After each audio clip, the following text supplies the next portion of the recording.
अस्सलामु अलैकुम वरहमतुल्लाह वबरकातुहू। ज़ेर नज़र वीडियो में आपको किक्कर की फली नज़र आ रही है। किक्कर तिब्बी लिहाज से एक अहम दरख्त है जिसके पत्ते, फलियां, गूंद और इसकी जड़, फूल गोया कि इस दरख्त का हर हिस्सा गोहरे नायाब है। इसके चंद दिन इस्तेमाल से आपके घुटनों की चकनाहट की जो कमी होती है वो पूरी हो जाती है। जोड़ों का दर्द, कमर का दर्द, मोहरों का दर्द और जिस्म में आम हड्डियों का और जो मसल्स का दर्द होता है वो कफूर हो जाता है।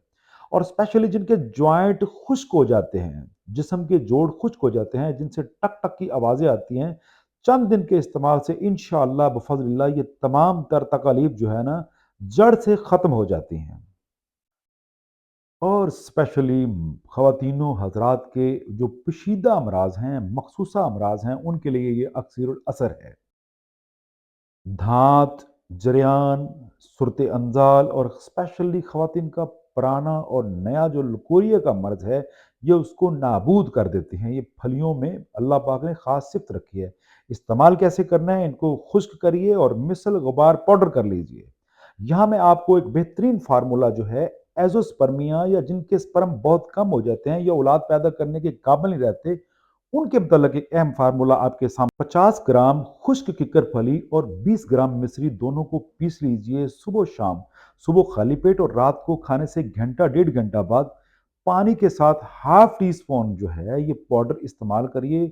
जिनको इलाज करवाते-करवाते सालों बीत गए, मेरे अल्लाह के हुक्म से इंशाअल्लाह ये किक्कर की फली या बबूल की फली इंशाअल्लाह आपको औलाद से ज़रूर नवाज़ेगी मेरे रब के हुक्म से।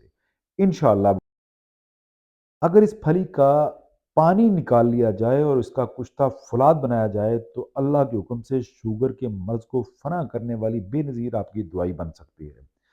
आम आजकल फलियाँ लगी हुई हैं, उतारिए, फ़ायदा पाइए और दूसरों को ये बताइए।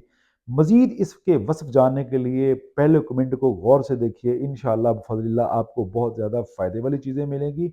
ये दर्जनों अमराज़ के ऊपर काम करने वाली चीज़ है, मुफ़्त का फ़ार्मूला है। फलियाँ इस तरह की लेनी है जिस तरह ये कच्ची फली है जिसमें पूरी तरह बीज बना ना हो, इस तरह की फलियाँ लेके उनको खुश्क करिए और दुआ में इस्तेमाल करिए और स्पेशली अबू अब्दुल्ला को दुआओं में याद रखिए।